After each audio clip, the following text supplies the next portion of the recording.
Heat is the fourth category. Heat, redness, swelling, and pain.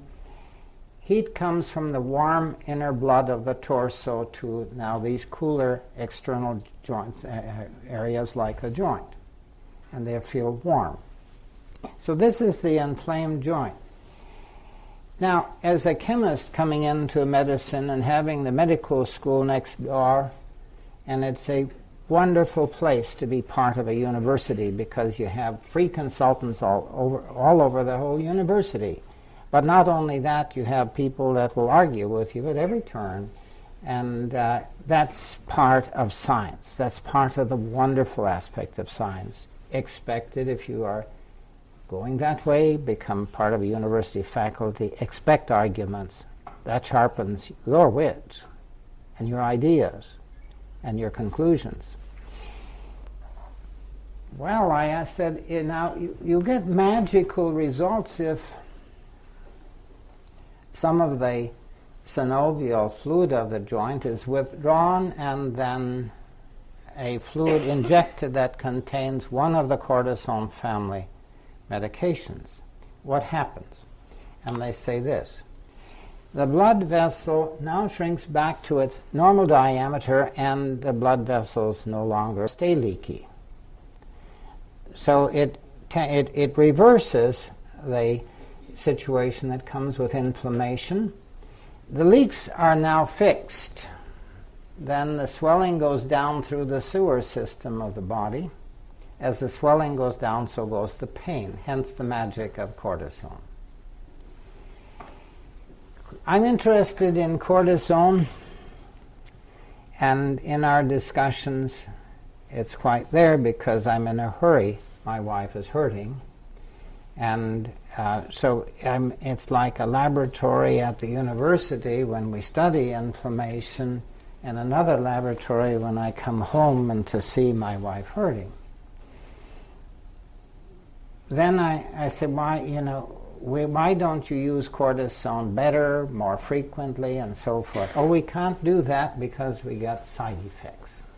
You won't like the side effects, so we'll use it just here, there, and now and then to take the sharp edges off of things. But if we use it long term, we will get these side effects. Then I think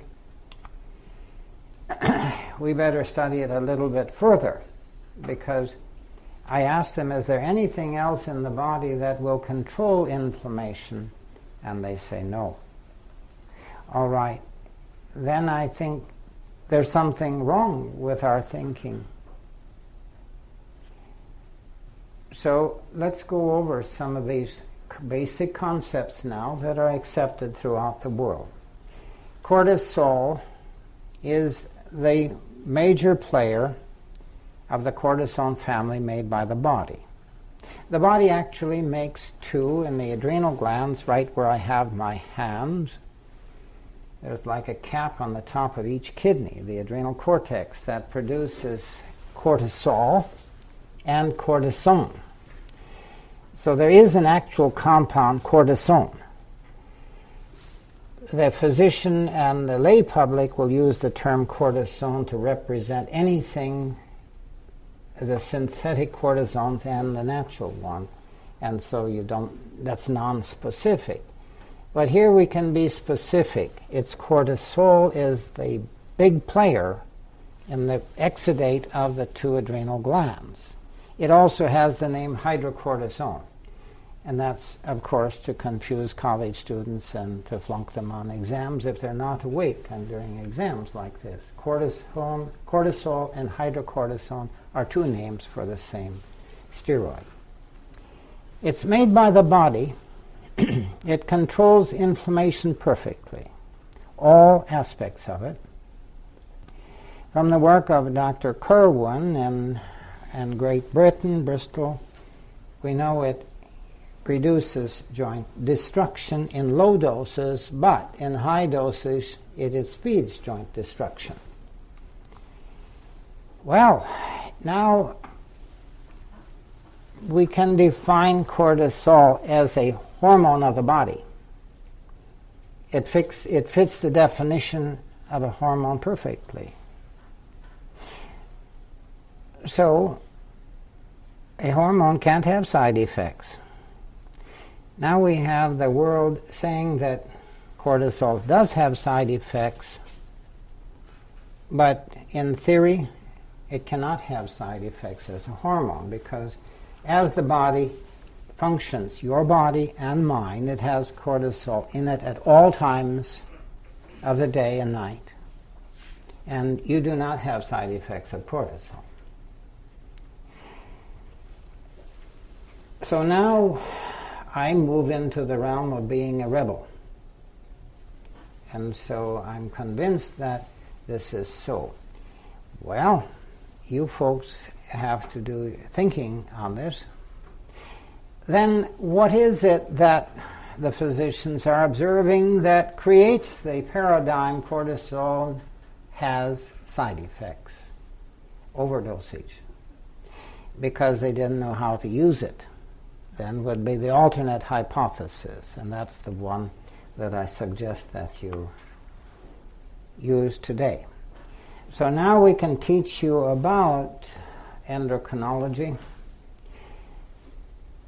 There's a small amount of cortisol in your blood at all times, every person living on Earth. If that drops to 0, you die. So you would get Addison's disease. Death would threaten unless it were replaced synthetically.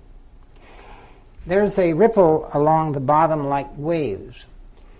That's the blue represents then the cortisol level in the blood, and it's a little bit higher in the morning than in the evening, and so hence the wave-like effects. Okay, now we're bringing rheumatoid arthritis and our logic.